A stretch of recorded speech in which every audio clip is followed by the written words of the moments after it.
Mais um dia, quero saudar a todos com a graça e a paz do nosso Senhor e Salvador Jesus Cristo, trazendo o pão do céu, uma palavra de Deus para o seu coração e para a sua alma.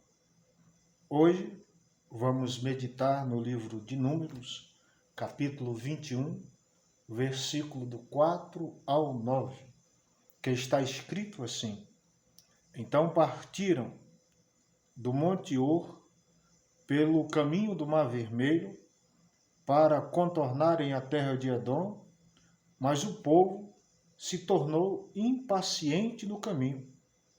Falaram contra Deus e contra Moisés, dizendo: Por que nos fizeste subir do Egito para morrermos neste deserto? Aqui não há pão e nem água, e a nossa alma detesta este miserável pão. Então o Senhor enviou contra o povo serpentes venenosas que os picavam, e morreu muita gente de Israel.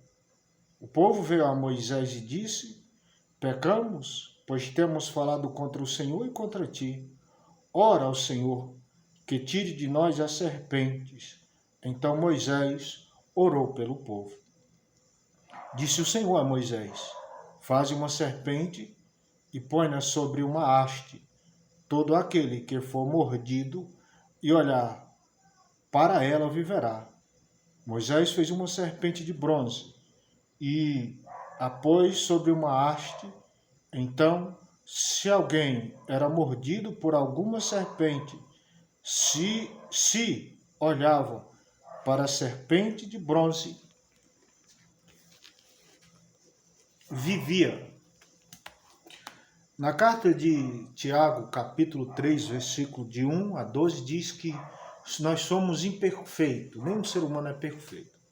Mas se ele conseguir domar sua língua, esse pode domar todo o seu corpo e pode se tornar uma pessoa perfeita.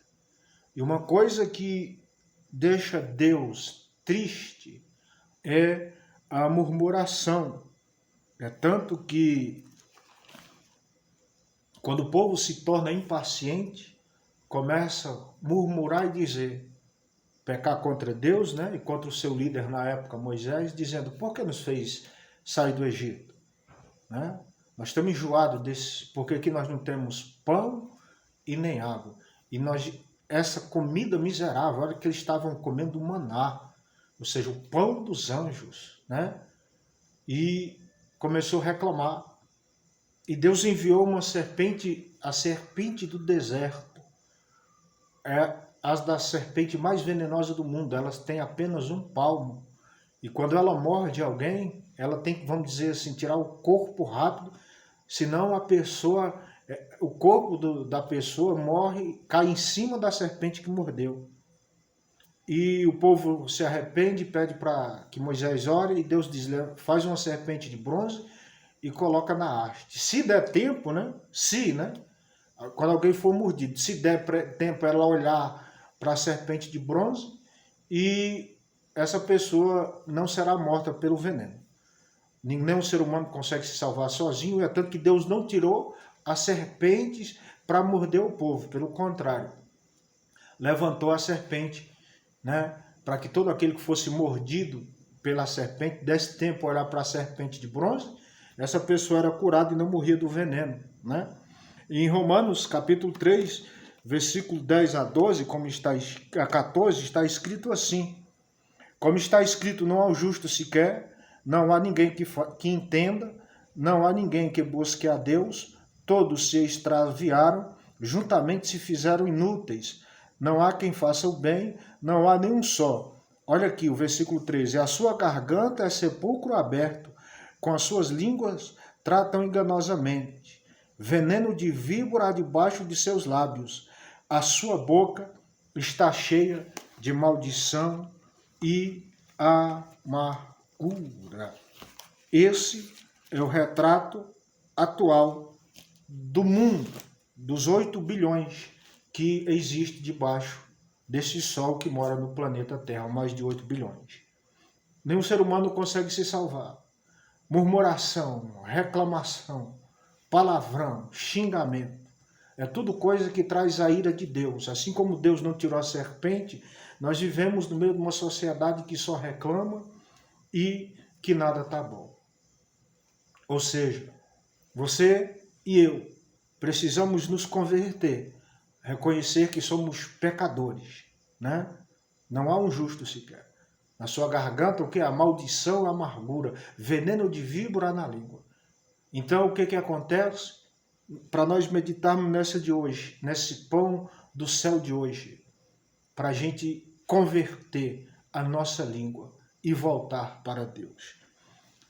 Assim como Deus não tirou a serpente venenosa que feriu o povo, mas ele mandou Moisés levantar a serpente de bronze, para que todo aquele que olhasse para ela não fosse morto pelo veneno da mordida da serpente, assim Cristo, ele desceu do céu, viveu uma vida sem pecado e foi colocado na cruz para que nós, eu e você, pudéssemos ter a oportunidade de nos salvar.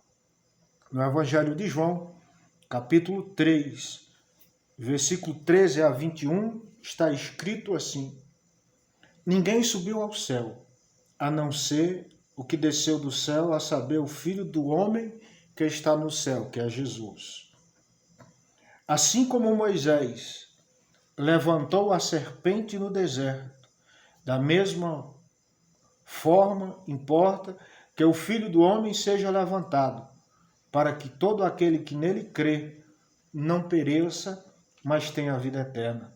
Porque Deus amou o mundo de tal maneira que deu seu único Filho, para que todo aquele que nele crê não pereça, mas tenha a vida eterna.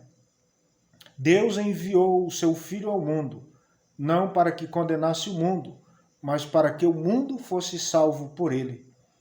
Quem nele crê, olha aqui o versículo 18, quem nele crê não está condenado, mas quem não crê já está condenado, porque não crê no nome do único Filho de Deus. Versículo 19, a condenação é esta, que os homens amaram mais as trevas do que a luz, porque as suas obras são más. Todo aquele que pratica o mal aborrece a luz, e não vem para a luz para que as suas obras não sejam reprovadas. Mas quem vive de acordo com a verdade vem para a luz, a fim de que veja claramente que as suas obras são feitas em Deus. Nascido de homem e mulher, descendentes de Adão e Eva, todos somos pecadores. Ninguém consegue se salvar sozinho. E isso é o Evangelho. Mostrar as nossas deficiências, os nossos erros, os nossos defeitos, para nos condenar? Não. Para a gente cair em si, para a gente reconhecer que não conseguimos nos salvar. O Evangelho mostra o nosso pecado e também nos mostra a solução, o remédio, o antídoto. Porque o salário do pecado é a morte, mas o dom gratuito de Deus é a vida eterna. Onde abundou o pecado, a graça superabundou. Ou seja, onde você está preso? Qual foi a mordida da serpente na sua vida? Você está preso aonde? Na prostituição, no adultério, no homicídio, no tráfico, nas drogas? Aonde você está preso? Eu quero te dizer, se você neste dia olhar para Jesus e reconhecer que você está perdido e que você não consegue sair deste poço, do vício da droga, do álcool, não importa, e você reconhecer e olhar para o Cristo da cruz, que vai fazer 2000 anos que ele abriu seus braços na cruz do Calvário, dizendo, está consumado, Pai, nas tuas mãos entrego o meu espírito. Eu quero dizer que naquele dia o véu do templo foi rasgado e eu e você temos acesso a Deus. Então, se você reconhecer que não consegue sair sozinho e clamar por Jesus, ele vai ao teu encontro para te salvar. Porque a condenação é esta: a luz veio ao mundo, mas os homens amaram mais as trevas do que a luz, porque suas obras são más. Então, se você crê nele, entregar a vida a ele, clamar por ele, ele vai ao teu encontro te socorrer. Deus te abençoe.